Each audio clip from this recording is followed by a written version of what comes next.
வணக்கம் நண்பர்களே. இன்றைக்கி 19/11/2025 அமாவாசை. பொதுவாக நம்மளோட இந்துக்கள் பண்டிகை எல்லாமே அமாவாசை பௌர்ணமியை பேஸ் பண்ணி தான் இருக்கும். இந்த நாட்களில் கோவில்களில் அதீத சக்தி இருக்கும், குலதெய்வம்னா போய் நம்ம வழிபடணும் அப்படின்னு நம்ம முன்னோர்கள் சொல்லியிருக்காங்க. அப்படி நம்ம கோயிலுக்கே போக முடியலனாலும் கூட நம்ம எண்ணங்கள் எல்லாமே அந்த கோயிலுக்கு போகணும், கோயிலுக்கு போக முடியலையே, அங்கே நேரம் பூஜை ஆகிட்டுருக்குமே அப்படிங்கிற மாதிரி தான் இருக்கும்.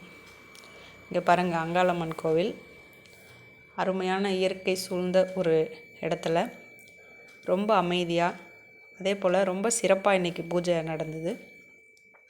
மனசுக்கு ரொம்ப திருப்தியாகவும் இருந்தது. இங்கே மாசி மாதமெல்லாம் பார்த்திங்கனாக்கா நல்ல விசேஷமாக இருக்கும், பண்டிகைகள்லாம் இருக்கும். தெய்வ வழிபாடு அப்படிங்கிறதே மனசுக்கு ஒரு அமைதி தரும் வழிபாடு இல்லையா? உங்களுக்கும் வாய்ப்பு கிடைச்சா கண்டிப்பாக அமாவாசை பௌர்ணமி தினங்களில் குலதெய்வத்தை வழிபாடு பண்ணுங்கள். அப்படி இல்லைன்னா பக்கத்தில் இருக்க ஏதாவது ஒரு கோயிலுக்கு போயிட்டு வாங்க. மனசுக்கு ஒரு நிம்மதி கிடைக்கும், அம்மனுடைய தரிசனமும் நமக்கு கிடைக்கும்.